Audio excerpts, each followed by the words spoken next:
Bismillahirrahmanirrahim. Selam dostlar, herkese merhaba. Kanalıma hoş geldiniz. Ben İdris Can. Bugün sizlerle birlikte Fiat Egea POV sürüşü videosu çekeceğiz. Bu kanalımdaki yeni bir konsept. Umarım hoşunuza gider. Kanalımdaki en çok izlenen videolarda ilk 5'te Fiat Egea tanıtım videom var. Eğer ki o videoyu izleyip kanalıma abone olduysanız ve bu videoyu izliyorsanız da Egea ile ilgili güzel bir video sizi bekliyor dostlar. Bugün anlatacaklarım, Temmuz ayında almıştım ben bu arabayı ve Temmuz ayından bugüne tecrübelerim, artılarım, eksilerim, bu araba alınır mı, alınmaz mı, bunları size birazcık aktarmaya çalışacağım. Evet, şuradan sağa dönelim. Hoppa. Dostlar, ben bu arabayı 4 aydır kullanıyorum. 8300 kilometre yol yaptım. Toplam yakıt tüketimim 7.8 litre. Bu kişiden kişiye değişir. Arabayı kullandığınız yere göre değişir. Yani yakıt tüketimi tamamen size özel bir şeydir. O yüzden çok fazla yakıt tüketimine değinmeyeceğim. Fakat ben arabayla Ordu'ya gittim geldim. Bolu'ya gittim geldim. Şuradan bir sola dönelim, yokuş var. Araba geliyor mu? Bakalım, gelmiyor. Bismillahirrahmanirrahim. Allahu Ekber.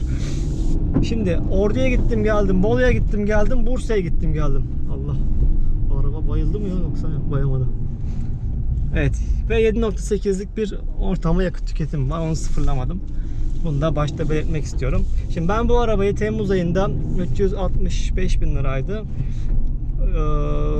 Normal paketi 385 civarında Easy Plus paketi vardı. 15 bin lirada ekstrayla yaklaşık ben bu arabayı 400 bin TL'ye aldım. 400 bin TL benim oldu. Şu an güncel fiyatı 445 bin TL civarındaydı. 15 bin lira da ekstra koysak 450-460 bin lira yakın bir parası var.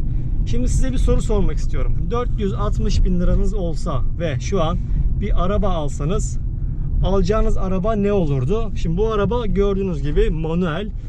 Manuel, otomatik fark etmez. 460 bin liraya araba olacak olursanız hangisini alırsınız? Yorumlar kısmında düşüncelerinizi yazarsanız çok sevinirim. Gelelim arabanın bana göre avantajları, yani hoşuma giden şeyler neler? Şimdi City modu var. City modu hoşuma gidiyor.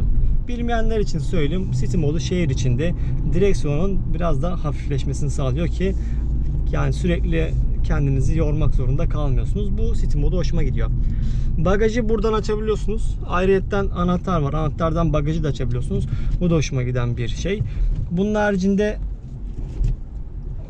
araç konforlu ve oldukça geniş bir araç. Arabama kim bindiyse sağ koltuk olsun, arkaya olsun dedikleri şey şu oldu: aracın ne kadar çok genişmiş diye söyleyenler oldu. Bu kendi segmentinde oldukça geniş bir araç. Hatta bagajı biz 2 haftada bir, böyle bir haftada bir 4 kişi böyle biraz uzaklara gidiyoruz. Onlarla birlikte 4 bagaj çok rahat bir şekilde sığabiliyoruz ve yine boşluklar kalıyor. Bu benim hoşuma giden özelliklerden bir tanesi. Şimdi ben arabayı aldığım zamanlar kafamda 4 tane araba vardı. Clio vardı, i20 vardı, Kia Rio vardı ve Fiat Egea vardı. Şimdi bu dördü arasında bir seçim yapmak zorundaydım. İçlerinden en donanımlı en hoşuma gideni de Fiat Egea oldu. Hem sedan olması benim için ayrı bir tercih sebebiydi dostlar.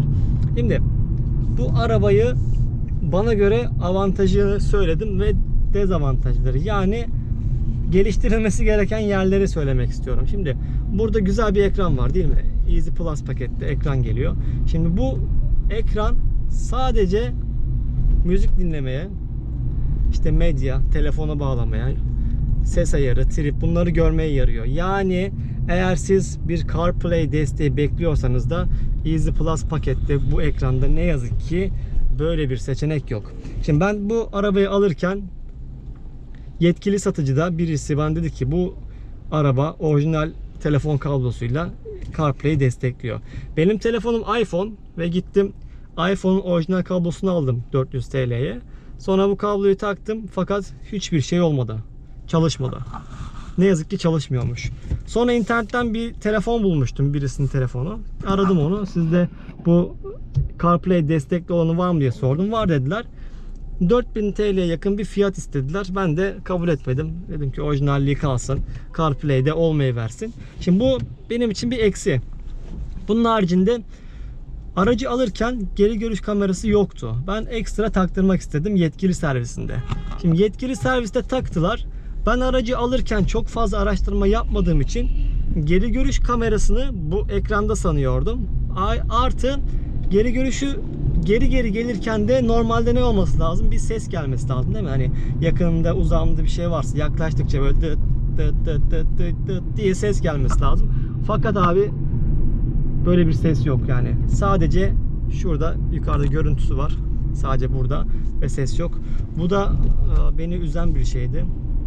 İkinci eksi özelliği de buydu benim için. Üçüncü eksi özelliği araç 4 aydır 8300 km kullanıyorum ve 5 kere lastik basıncı hatası vardı. Yani lastiklerinizi basınçlarını kontrol edin, sıfırlayın dedi. Şimdi bu bir kere olsa anlaşılabilir bir şey. 2 olsa. Şimdi 5 defa oldu. Ya bende bir problem var. Aracı ya yanlış yere park ediyorum ya da bilmiyorum niye böyle oluyor. Ya da havalardan dolayı tam çözemedim ama 5 bence oldukça fazla. Bir diğer konuda ne olabilir? Eksi özellikleri. Arka tarafta iki koltuk arasında şu alt taraftaki yerde USB girişi yok. USB girişi olmaması beni birazcık üzdü. Arka taraftakiler için hani bir telefon şarj etmek isteseler telefonu ön tarafa vermek istiyorlar. Tabii bu üst paketlerde gelen bir donanım. Ve arka tarafta yine şey yok. Havalandırma yeri yok. Bu da bir eksi özellik benim için ama bir problem yok. Havalandırma her zaman fena değil. Güzel yani. Şimdi avantajlarını söyledim. Dezavantajlarını söyledim. Yakıt tüketimini söyledim. Şimdi yokuşta şöyle bir şey var. Bolu yokuşlarını çok iyi bilirsiniz. Hani Bolu'ya giderken falan orada bir rampa vardır. Hani arabaların yavaşladığı. Orada 3. vitese kadar inmek zorunda kalıyorsunuz. Eğer ki hızınızı korumak isterseniz veya da hızlanmak isterseniz 3. vitese kadar kalmak zorunda kalıyorsunuz. Ama bu benim için bir sorun değil çünkü vites 6 vites ve yani vites düşebilirim, problem değil. Zaten atmosferik sevdiğim için de benim için problem olmuyor. Şimdi şurada ufak bir yokuş var. Ben bu aracın da bir yokuş testini yapmak istiyorum sizinle birlikte. Şu arkası birazcık rahatlasın. Aynı zamanda siz de bu durumu izlersiniz. Şu an bir araba yok ve başlıyorum. Sıfırdan hızlıca.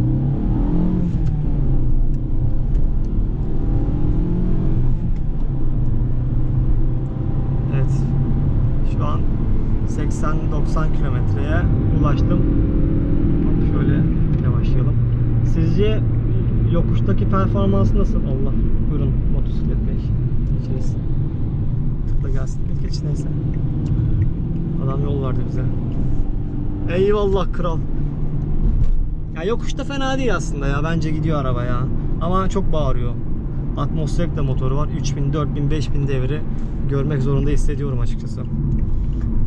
Ama iyi yani. Şimdi maksimum hız. Maksimum hız bu şeyde 230 gösteriyor. Fakat ben 230'u denemedim. Maksimum gördüğüm hız benim burada 190'ı gördüm. O da rampa aşağı ve o yol boştu. Otobanda giderken, Kocaeli'ne giderken o yukarıdaki otobanda gördüm yani.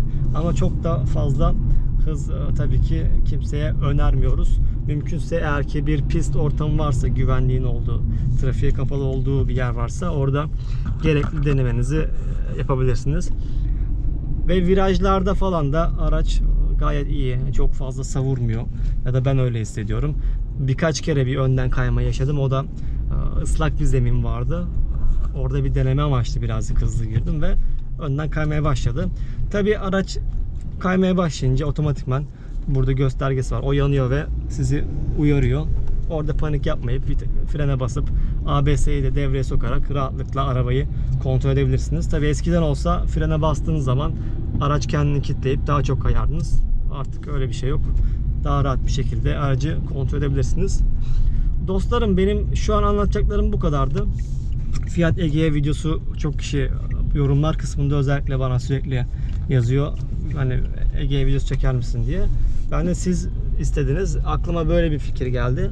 Böyle bir pol sürüş yaptım. Umarım hoşunuza gitmiştir. Hoşunuza gittiyse de bana destek vermek isterseniz süper teşekkürlerinizi bekliyor olacağım. Onun haricinde kanala abone değilseniz kanala abone olup bildirim butonuna basarsanız da ben video paylaştığım zaman otomatikman size bildirim gider. Katıl butonum aktif oldu. Şu an için katıla özel bir içerik üretmiyorum. Hani o tamamen size kalmış. Oradan katıl üyeliği olup olmamak. O zaman dostlar başka bir videoda görüşmek üzere. Kendinize çok iyi bakın. Hoşça kalın.